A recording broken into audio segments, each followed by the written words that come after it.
లో తోడేళ్లు కంటి మీద కునుకు లేకుండా చేస్తున్నాయి. తోడేళ్ల దాడిలో 7 చిన్నారులు సహా 8 మంది ప్రాణాలు కోల్పోయారు. శనివారం భరూచ్ జిల్లాలో ఓ 9 ఏళ్ల బాలుడితో పాటు మరో వ్యక్తికి తోడేళ్ల దాడిలో గాయాలయ్యాయి. పూరే దిల్దార్ సింగ్ గ్రామానికి చెందిన పరాస్ అనే బాలుడు ఆరు బయట నిద్రిస్తుండగా తోడేళ్లు దాడి చేసింది.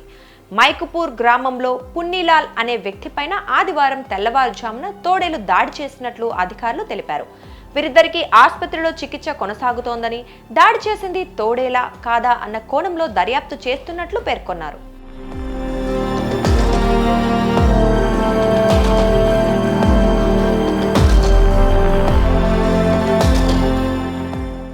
భరూచ్ జిల్లా మహసీ ప్రాంతంలో మార్చి నుంచి తోడేళ్ల దాడి ఘటనలు నమోదవుతున్నాయి.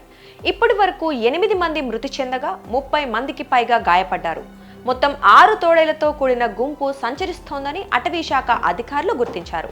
వాటిని పట్టుకోవడానికి ఆపరేషన్ బేడియాను చేపట్టిన అటవీ సిబ్బంది ఇప్పటి వరకు 4ని పట్టుకున్నారు.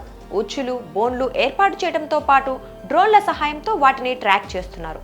తోడేళ్లు ఎప్పటికప్పుడు తమ స్థావరాలను మార్చుకోవడంతో వాటిని బంధించడం కష్టతరంగా మారింది.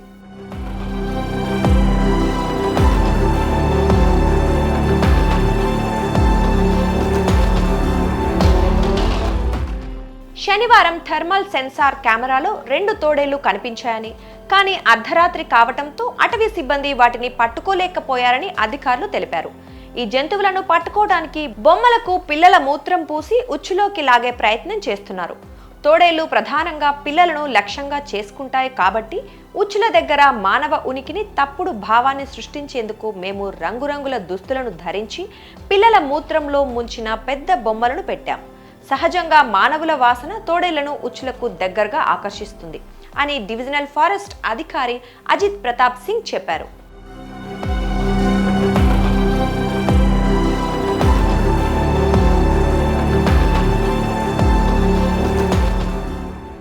పక్షుల నుంచి పంటలను కాపాడేందుకు పొలాల్లో దిష్టి బొమ్మలను ఎలా వినియోగిస్తారో అదే తరహాలో అటవీ శాఖ వినియోగిస్తున్న టెడ్డీలను ఎరగా పరిగణించవచ్చని మరో అధికారి తెలిపారు.